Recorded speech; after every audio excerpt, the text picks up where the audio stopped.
हाँ, cooling caused by evaporation. अब evaporation जब भी होती है there is a formation of cooling. तो ये कैसे प्रूव करेंगे? तो फर्स्ट ले लो आप एक छोटा सा, अभी आपके घर पे हैंड वॉश है ना, तो वो ले लो। हैंड वॉश लेके हाथ में उसको हाथ को रब करो और फिर हवा में ऐसे ऐसे हिलाओ हाथ को, तो आपको ठंडा ठंडा लगेगा। क्यों? क्योंकि जब वो हैंड वॉश इवापोरेट हुआ तब आपको सडनली ठंडा लगने लगा। दूसरा मैं आपको एग्जांपल देती हूँ कि हमारे जो अर्दन पॉट्स होते हैं, अर्दन पॉट्स मतलब मटका, मटका जो होता है, जो मिट्टी का बना हुआ होता है, उसमें पानी बहुत ही ठंडा होता है। क्यों? ऐसा क्यों होता है? तो उसमें ना बहुत ही छोटे छोटे पोर्स होते हैं। पोर्स मतलब होल्स होते हैं और वो बहुत ही छोटे होते हैं। तो ये जो पोर्स होते हैं ना, ये इवापोरेशन करते हैं। मतलब अगर आपके पास मटका है ऐसा, तो आप देखो ध्यान से, उसमें से पानी निकल रहा होगा थोड़ा थोड़ा थोड़ा करके। So that is the evaporation happening over there, which leads to the cooling impact of that water. तो वो जब पानी होता है बाहर निकलता है पोर्स में से, तो वाटर इवापोरेट होता है और जो लेटेंट हीट होती है required for the vaporisation earthen pots की, वो भी उसमें से निकल जाती है और फिर सिर्फ रहता है पानी, इसीलिए वो पानी ठंडा होता है।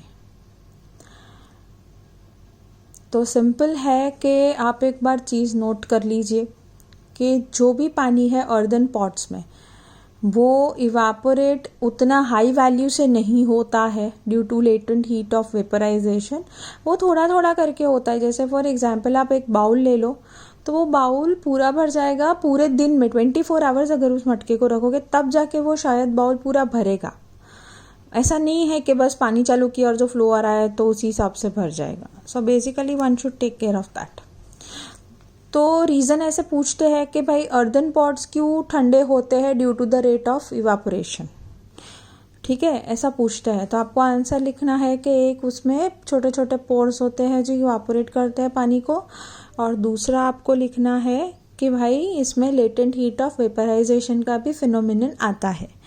इसी की वजह से जो विलेजेस में ठंडे मटके जो रखे होते हैं उसमें पानी ठंडा होता है।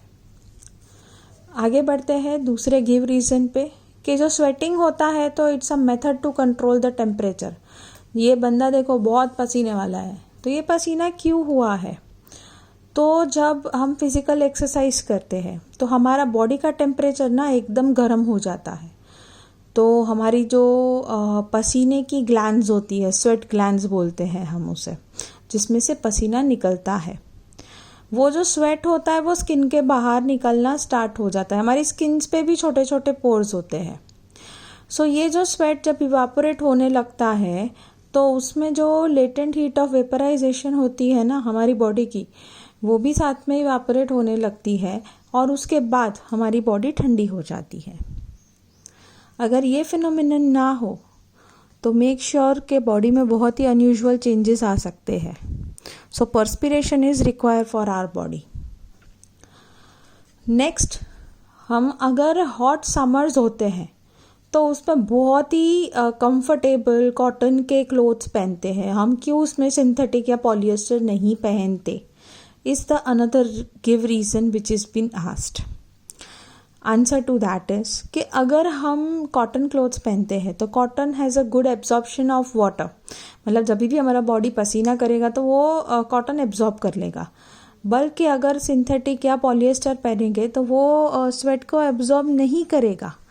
तो फिर क्या होगा कि हमारी बॉडी कूल नहीं रहेगी। अगर कॉटन का पहना है तो रहेगी।